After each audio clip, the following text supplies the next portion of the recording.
Fazer contato com o coordenador na rede Análise Covid-19 e cientista de dados, Isaac Schwartzalpt. Bom dia, Isaac. Bom dia, tudo bom, Glauco? Tudo certo. A gente sempre diz aqui, infelizmente, que tudo certo dentro do contexto do que é É, possível está certo, né? dentro do possível é a minha frase esse ano. O pessoal me pede tudo bem e a gente se diz, dentro do possível, né? Dentro do que dá para ser, porque que ano?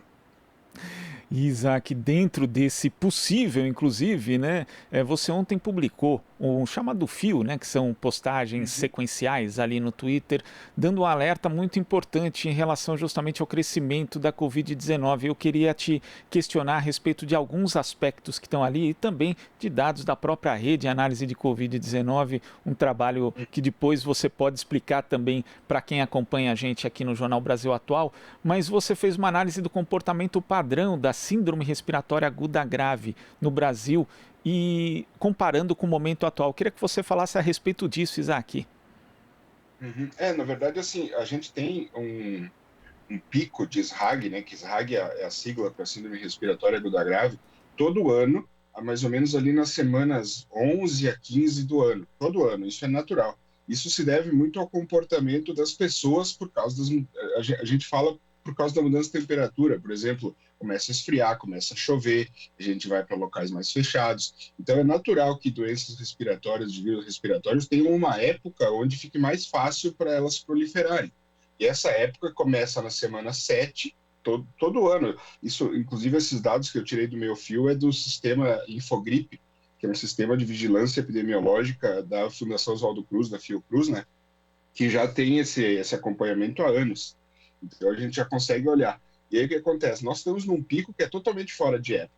Se a gente analisar os outros anos, os picos de SRAG, eles começam ali, que nem eu te disse, na semana 7, vão até a semana 12, 15, depois eles caem, e novembro, normalmente, é um mês onde fica mais tranquilo em relação a isso. E nós, em novembro, começamos uma segunda subida por causa da Covid-19, estamos num número extremamente alto. Ontem, inclusive, voltamos a ter 1.000 óbitos notificados num dia, né? Com essa notificação de 1.000 óbitos num dia, a gente já nota que está num crescimento acelerado. E o risco é que a gente pode emendar, se a gente deixar, por exemplo, agora tem festas de final de ano, tem aglomerações previstas, né, que as pessoas podem fazer festa, podem viajar. Se deixar isso emendar com a semana 7, que já é a subida padrão de síndrome respiratória aguda grave, isso pode dar um efeito cascata, pode fazer aquela amplificação da transmissão em um nível já extremamente alto. Agora, você destaca aqui, inclusive, a questão de hoje, né? Essa subida está acontecendo com uma distinta do que nós tivemos, que é o alto grau de contaminação de jovens, né? Nós já temos aí Uhum. notícias de algumas cidades em que numa determinada faixa etária o nível de contaminação é muito alto, o que na verdade acaba contribuindo no resultado final para ter um percentual menor de óbitos. Mas na verdade, o que Isso. pode significar o fato de jovens que em geral se deslocam mais e que nessas festas de final do ano vão estar provavelmente em contato com pessoas mais velhas, o que significa esse grau de contágio nessa faixa etária para o futuro? É justamente isso. Contaminar, a contaminação feita em jovens, ela é normalmente ela que começa no início, porque a gente tem uma mobilidade maior na faixa etária dos jovens, que andam mais para lá e para cá, e tem menos sintomas, né? Então, o que acontece? Normalmente começa por eles, principalmente agora que alguns locais abriram escolas, né? A gente deu essa aumentada. Uma coisa que a gente vê muito nas notícias são festas e pares, né, jovens indo, e aí o que acontece? Como eles ficam com pouco sintoma, só uma dorzinha de cabeça, às vezes nem isso, eles continuam móveis. E aí agora a gente está chegando numa festa do Natal e Ano Novo que normalmente a gente tem a tradição de unir todas as gerações da família, sabe? E se encontra com vó, com tio, com mãe, né? Quando acontece isso, pode gerar esse efeito cascata, essa contaminação. E aí, quando chega nos idosos, começa normalmente aqueles. É ruim, né, dizer isso, mas começa aquele pico de óbitos, começa a encher mais ainda os hospitais, porque a gente tá tendo essas internações hospitalares, esses óbitos agora, que já está complicado. Aqui no Rio Grande do Sul, que é da onde eu falo, nós já estamos numa situação bem ruim. A prefeitura aqui da cidade que eu moro, que é Caxias do Sul, já fez um alerta dizendo que os hospitais estão no limite, 90% de ocupação de UTI e subindo, né? Então, isso pode, para o futuro, pode causar esse efeito cascata que eu te disse. Então, são várias coisas que podem se acumular, né? Esse encontro com dos jovens com os idosos e emendar isso na semana 7 de 2021.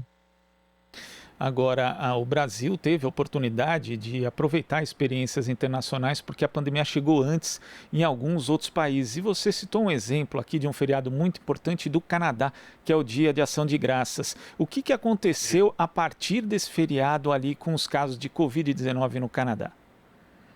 Deu um salto absurdo, né? Deu um salto absurdo, porque o Thanksgiving, né, que é a ação de graças, é similar ao que a gente tem aqui no Natal, no Ano Novo, que é um feriado, né, um holiday nacional, onde as pessoas, inclusive, viajam para se encontrar com suas famílias, né? É aquele momento clássico, assim, onde a pessoa sai da sua casa, vai se encontrar com a sua família para fazer um jantar.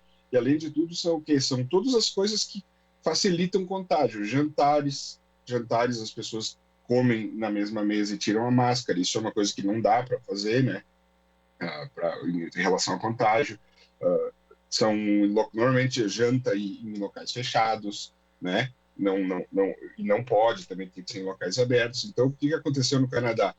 Foi dia 12 de outubro, o Thanksgiving lá. Por isso que deu para fazer essa análise, porque a gente sabe que tem um atraso entre o contágio, as pessoas se contaminarem, o vírus incubar e essas pessoas começarem a ficarem piores, e isso começar a aparecer no número de casos. Foi ali 7 a 8 dias depois do Thanksgiving, e o gráfico de casos tem lá no fio que eu postei, eu fiz o gráfico, né, mostrando, ele explode, né, ele explode exponencialmente, ele vai muito, muito, muito mais alto, e daí depois, mais uns 20 dias depois dessa subida de casos, já começou a subir os óbitos, já está quase no nível do primeiro pico de óbitos lá no Canadá.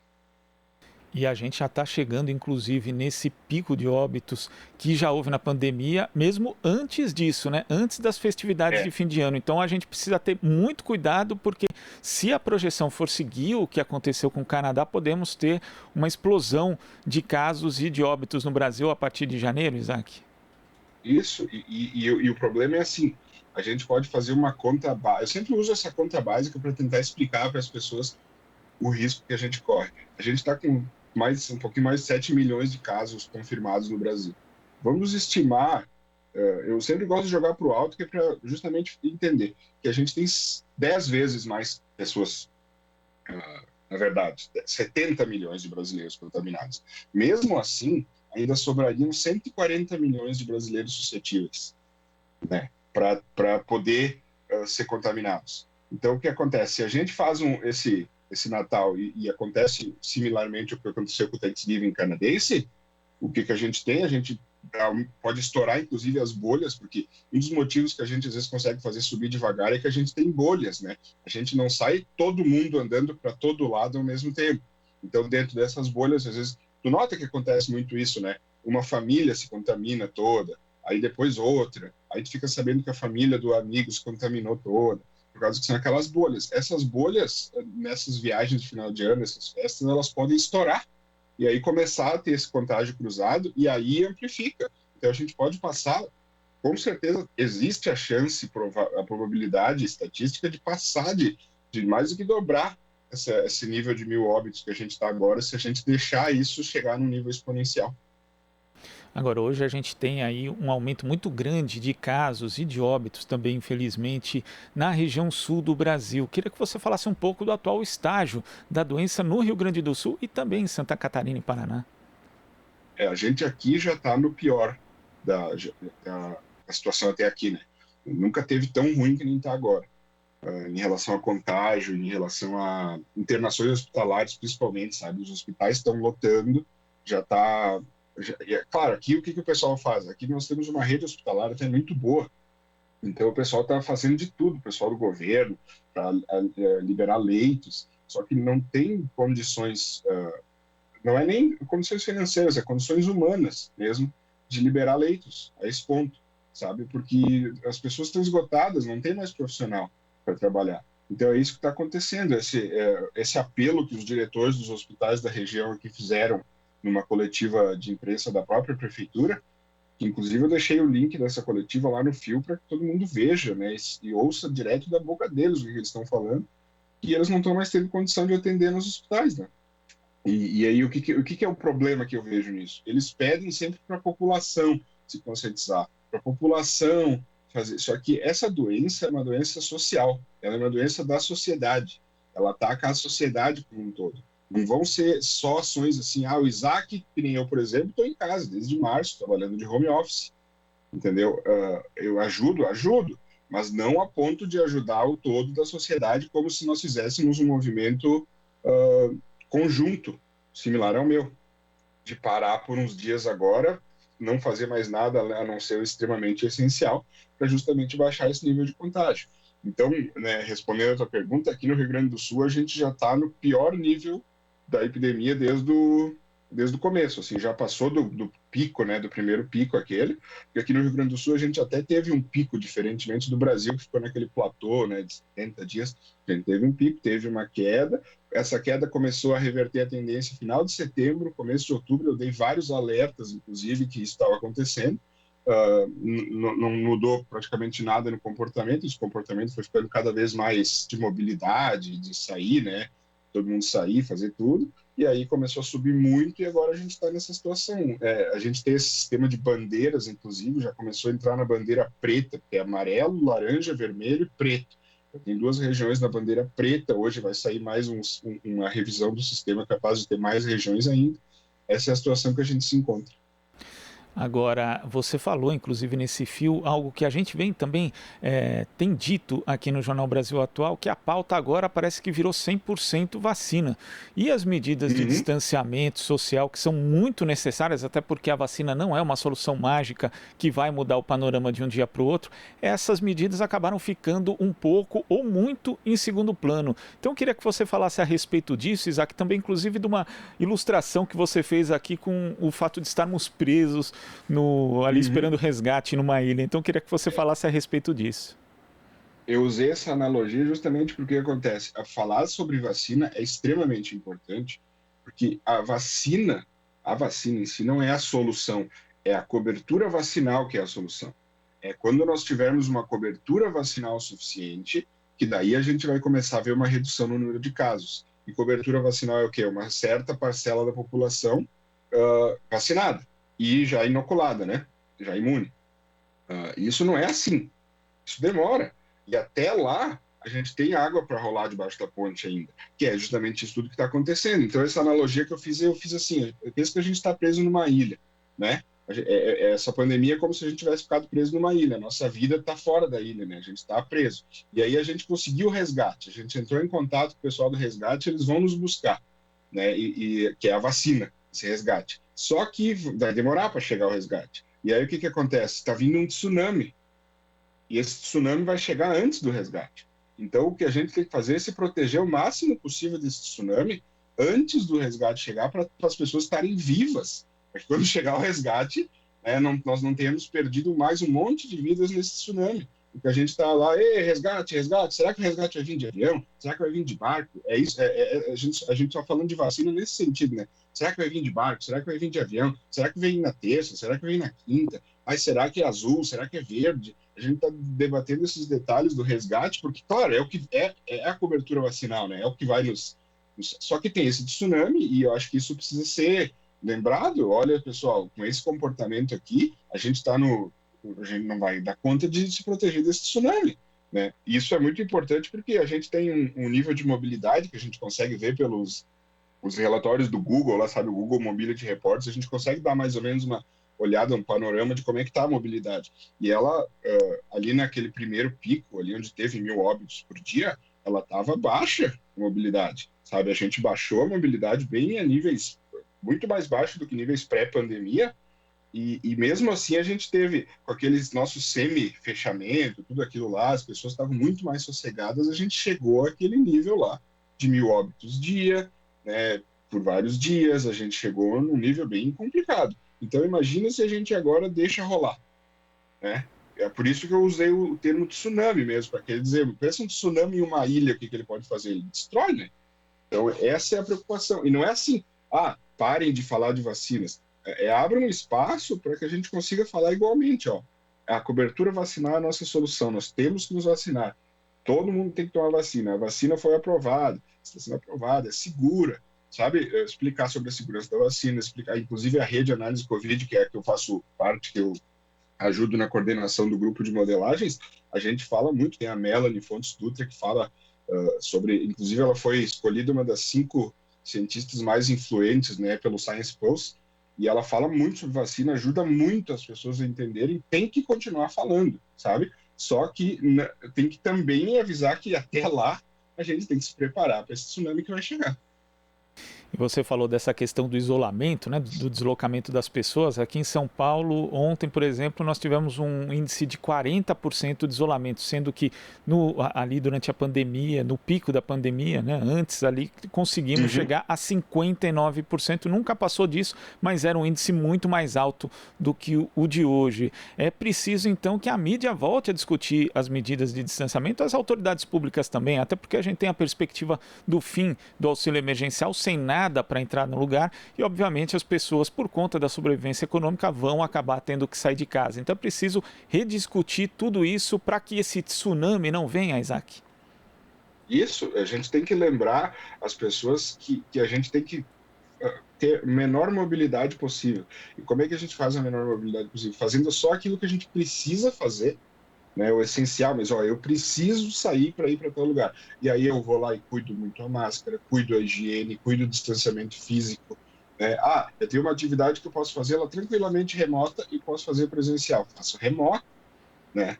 Por quê? Porque a gente vai tirando pessoas da mobilidade. Um exemplo que eu mostrei, inclusive, lá em agosto, que sabe que teve toda aquela fala que o pessoal falou, ai, nossa, falaram que ia ter 1 milhão de mortos e teve só 120 mil, só entre muitas aspas, por favor, né? Mas a gente teve, né, de 1 milhão para 120, esse pessoal não sabe projetar, esse pessoal erra as projeções. A diferença da taxa de crescimento diária de 120 mil no final de agosto, 120 mil óbitos, para 1 milhão e 400 mil óbitos que foi projetado, foi de 1,65%. A gente cresceu 1,65% a menos. E isso fez passar de 1 milhão e 400 mil para 120 mil. Entendeu? Exponencial é isso, e as pessoas não conseguem entender exponencial. Exponencial é 100, 10, 100, 1000, 10 mil, 100 mil, 1 milhão. É assim que cresce, não cresce 1, 2, 3, 4, 5, 6, 7, 8, 9, 10, que nem a gente está acostumado. Então, esse 1,65% foram aquelas pessoas que ficaram em casa, que deixaram de fazer as coisas essenciais, sabe, que se cuidaram e baixaram essa bola para a gente passar de 1 milhão e 400 prováveis para 120 mil, porque a gente não deixou rolar. Então, é uma diferença muito pequena. As pessoas devem pensar, foi 10 vezes menos, foi 10 vezes menos no número absoluto, mas foi isso aqui, sabe? A gente passou, eu digo, a gente passou raspando por um problema muito maior. Passou raspando, porque a gente se cuidou. Então, agora, a gente tem que se cuidar, né? Tem que evitar esse tipo de mobilidade, de coisas que possam ser feitas de outra forma a não espalhar o vírus, né? Para poder tentar baixar esse nível de casos e que o impacto dessa onda seja menor. Isaac, nessa questão das projeções, inclusive que às vezes as pessoas abordam, elas esquecem, na verdade, que as projeções apontavam para se não fosse feito absolutamente nada, se a vida continuasse normal. Aí teríamos esse número também. Nós tivemos um distanciamento que não foi o distanciamento ideal em vários lugares, inclusive na maioria dos lugares do Brasil, e eu acho que as pessoas deviam pensar de outra forma, na verdade. Se tivéssemos feito lockdowns ali no início da pandemia, esse número seria ainda muito, muito menor. Né? E tantas vidas que foram perdidas de forma desnecessária. Eu acho que a gente precisava pensar dessa forma também, além do fato, né, do Brasil ser um dos países que menos testa no mundo e provavelmente há várias mortes não registradas pela Covid-19, Isaac. Não, com certeza. Isso que tu disse é muito. A gente tem uma análise na própria rede que a gente pega os óbitos por SRAG que não foram diagnosticados por Covid, porque a gente tem uma janela de teste para conseguir diagnosticar. E muitas vezes as pessoas falecem em casa, né? Acontecem N fatores que dificultam esse diagnóstico. Então a gente pegou assim todos os óbitos por SRAG de 2020, tirou os óbitos do ano passado, né? até um pouco mais, tirou inclusive os óbitos por pneumonia. A diferença de óbitos que deu uma caída, a gente pensa, talvez os médicos hoje ficaram um pouco mais sensíveis e diagnosticaram o que eles diagnosticariam como pneumonia como SRAG. Então, tira a pneumonia, tira a diferença, sabe? Tenta tirar toda a diferença possível, mesmo assim ainda tem quase 40% a mais de óbitos que estão lá como SRAG. É tipo, a pessoa morreu de SRAG. Ela morreu muito mais, assim, mais de 20 vezes mais do que nos outros anos, mas não foi Covid-19, não está na conta de Covid. Está lá nesse limbo, entendeu? Então, é que nem tu disse, isso aconteceu e está aí realmente, né? Esse fato existe, além de tudo, né, que nem tu disse, porque a gente não tem um acompanhamento muito bom da epidemia. E outra coisa que é importante lembrar, isso que tu falou dos mortos, a gente agora saiu até um estudo da Nova Zelândia mostrando que como eles pararam bem lá e eles conseguiram frear as outras causas de morte, acidentes, mesmo doenças mais comuns, porque essas medidas de distanciamento que a gente faz, elas já são o suficiente para praticamente aniquilar a influenza, a gripe, né, essas coisas mais comuns. Eles conseguiram reduzir o nível de mortes, reduzir, sabe, teve menos mortes no geral do que os outros anos, então foi positivo. E como eles conseguiram parar e isso não criou um problema muito grande, eles conseguiram também voltar antes. E ao voltar antes, eles conseguiram fazer a tal da economia funcionar, né? Que tem uma dicotomia que não faz muito sentido. Então, tudo que a gente está fazendo me parece que é quase que ao contrário do que está dando certo, do que a gente vê dar certo. Por isso que eu faço esses alertas, né? Por isso que a gente tenta fazer esses alertas, tenta demonstrar. Eu fiquei já, sabe, essa semana inteira tava com essa coisa presa, assim, porque eu estou dizendo, será que só eu estou enxergando que a gente ainda tem um problema pela frente? E não é um problema pequeno, né? Porque a gente está arrumando a um evento de super espalhamento, né? Porque as pessoas vão criar essa condição. A gente tanto que a gente da rede está batalhando bastante para demonstrar como fazer uma festa de Natal segura, sabe?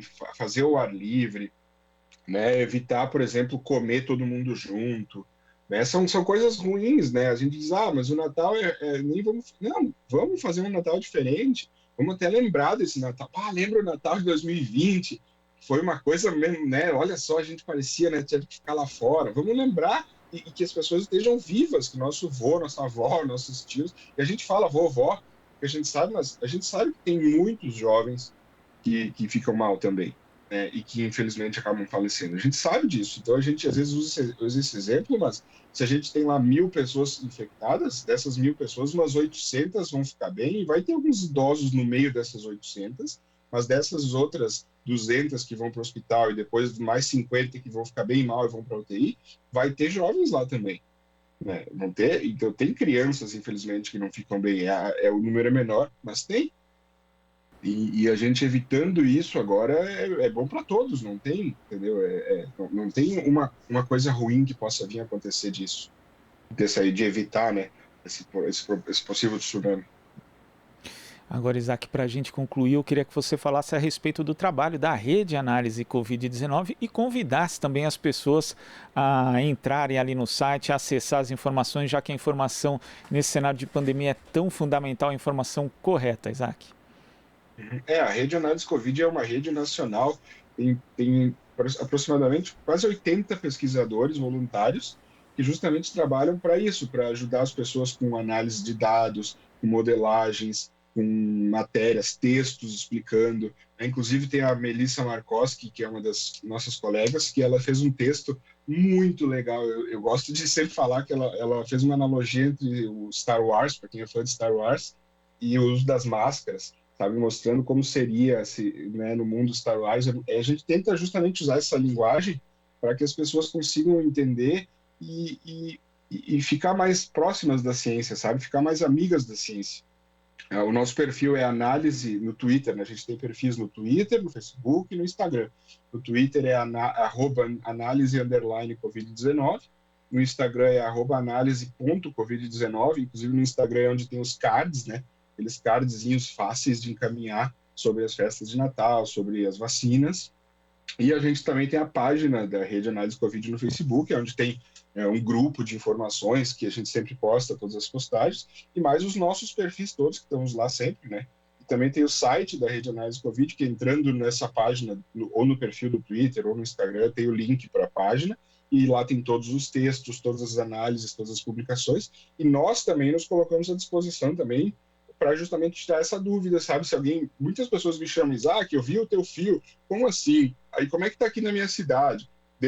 A gente é voluntário, claro, mas dentro do nosso tempo a gente tenta sempre ajudar as pessoas, justamente aproximar elas da ciência, aproximar elas dos dados e dos fatos, porque infelizmente também, né, tem muita desinformação nesse meio aí, e essa desinformação acaba atrapalhando muito, assim, a gente vê pessoas assim que chegam para nós com medo de tomar uma vacina, sem que não precisaria, né, a gente explica, as pessoas chegam assim, eu vi falar que a máscara, não, fique tranquilo, daí tem as explicações sobre a máscara, tem essas explicações sobre os dados, por exemplo, fica muito mais tranquilo, né? Eu imagino, tu assumir uma posição de cuidado, uma informação mais detalhada que nem aquela que eu botei no fio, do que eu só dizer, corram para as colinas, vai ter sabe, fazer uma, né? Não, tu viu que eu expliquei lá no fio detalhadamente o que pode acontecer, como pode acontecer com embasamento. Então não é uma coisa assim, eu tirei da minha cabeça, não, isso tem uma chance grande de acontecer. E assim, tomara que eu esteja errado. Eu respondi para todo mundo no fio ontem, olha, o que eu mais quero é ter me passado em algum ponto aqui da análise e tá errado. E cair os casos, eu vou festejar demais se cair os casos, sabe? É o que eu quero. Mas a gente tem essa chance e é nosso papel alertar. E o alerta é justamente para isso, para que a projeção não se confirme, né, Isaac? Então, esse é o papel que você tem desempenhado também com diversos cientistas, diversos profissionais da área de saúde. E eu agradeço aqui a sua participação e também esse trabalho, seu trabalho e da Rede Análise Covid-19. Até a próxima, Isaac. Muito obrigado, valeu. Obrigadão, Glauco, pela oportunidade, pelo convite. O que precisar, sabe, sempre pode contar com nós. Se precisar de dados, informações, conta com a gente que a gente está à tua disposição. Opa, vamos acionar vocês então. Conversamos aqui com o coordenador na Rede Análise Covid-19 e cientista de dados, Isaac Schwartz-Zaupt. Você está ouvindo Jornal Brasil Atual. As notícias que os outros não dão.